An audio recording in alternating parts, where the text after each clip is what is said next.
मुख्यमंत्री सुक्खू ने जयराम ठाकुर के बयानों पर जवाब देते हुए कहा कि जयराम ठाकुर हर बार किसी बात को मुद्दा बनाने का काम करते हैं। उन्होंने कहा कि पालमपुर में बेटे की घटना पर भी राजनीति रोटियां सेकने का काम करने में लगे हुए हैं। उन्होंने कहा कि जब से जयराम ठाकुर सीएम की कुर्सी से हटे हैं तब से सीएम की कुर्सी हथियाना चाहते हैं तो कभी कानून व्यवस्था बिगाड़ने की बात कर रहे हैं। उन्होंने कहा कि पालमपुर में बेटी की दरार से हत्या करने की कोशिश की गई, ये हिमाचल की संस्कृति ही नहीं है। उन्होंने कहा कि इस घटना पर सरकार ने बेटी का पूरा खर्च उठाने की बात कही है।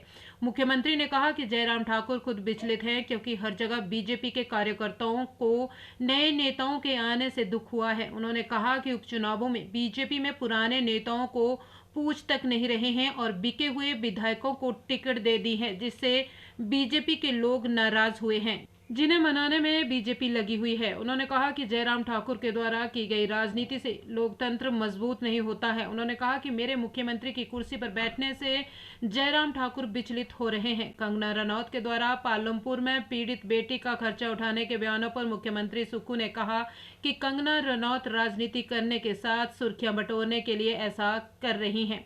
उन्होंने कहा कि कोरोना के समय में कंगना रनौत ने हिमाचल में कोई मदद नहीं की बल्कि आमिर खान ने मदद की थी। इस समय कंगना रनौत केवल मात्र राजनीति करने के लिए ऐसा कर रही हैं। वहीं गंगूराम मुसाफिर के कांग्रेस में ज्वाइन करने पर मुख्यमंत्री ने कहा कि प्रदेश कांग्रेस कमेटी ने स्वीकृति दी है और जल्द ही हाईकमान इस पर मुहर लगाएगी। जयराम ठाकुर जी हर बार किसी बात को बड़ा मुद्दा बनाने की कोशिश करते हैं। पहली बात तो ये है, ये घटना हुई है, बड़ी दुखद घटना है। हम सब लोगों को मिलकर उसका विरोध करना चाहिए कि एक बेटी के साथ ऐसा हुआ। वो उस पर भी राजनीतिक रोटियां सेक रहे हैं। मैं समझ ही नहीं पा रहा, जब से वो मुख्यमंत्री की कुर्सी से हटे हैं, कभी हमारी कुर्सी हथियाना चाहते हैं, कभी लॉ एंड ऑर्डर की बात करना चाहते हैं।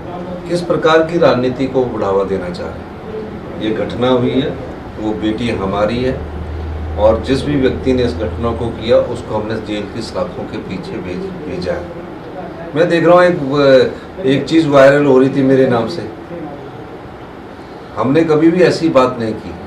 हम एक कहते कि ये जो सोच विकसित हो रही है, जहाँ एक बेटी के ऊपर दराड़ लेकर हत्या की कोशिश की गई, जिस तरह दराड़ को मारा गया, ये हिमाचल की संस्कृति नहीं है।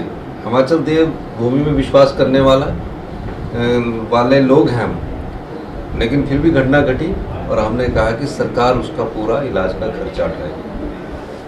वो गए, अच्छी बात है, लेकिन उनके परिवार के साथ उन्होंने संवेदना की, अच्छी बात है, लेकिन उस पर राजनीतिक रोटियां सेकना गलत बात है। नहीं, जो जाने थे तो चले गए, विचलित गायब हो गए। जो जाने थे विचलित तो आप हो गए। हर जगह आपके कार्यकर्ता को दुख हुआ और जो पिछली विधानसभा क्षेत्र में जो उनके प्रत्याशी थे उनको बेचारों को पूछा नहीं।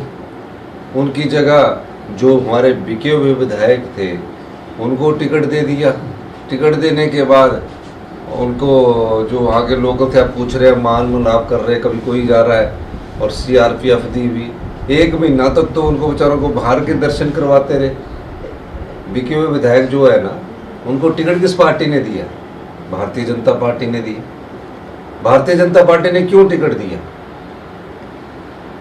क्योंकि वो सरकार गिराना चाहते थे, उसलिए प्रलोभन दिया गया। और सरकार में सबसे ज़्यादा रुचि किसकी थी? वो जयराम ठाकुर जी की थी। तो आप बताइए, इस प्रकार की राजनीति से लोकतंत्र मजबूत नहीं होता। और जयराम ठाकुर जी मुख्यमंत्री की कुर्सी के पर बैठने के बाद विचलित भी हैं और उल्ट बयानबाजी भी कर रहे हैं। देखो, वो तो राजनीति कर रहे हैं। अगर उनको खर्चा उठाना था तो आपदा के समय जब आमिर खान ने 25 लाख रुपए भेजे थे, तो हिमाचल की बेटी जो आज चुनाव लड़ रही है, उस समय हिमाचल के दर्द को जानते। और हमने तो पहले ही बोला है कि सरकारी तरफ से हम खर्चा उठाएंगे। अगर वो भी खर्चा उठा रही है तो कोई बड़ी बात नहीं है, लेकिन इस समय वो राजनीतिक तौर पर सुर्खियां बटोरने के लिए इस प्रकार की बात कर रहे हैं। मेरा ये मानना है कि जो हमने कहा है हमारी सरकार उसका उनका पूरा खर्चा करेगी।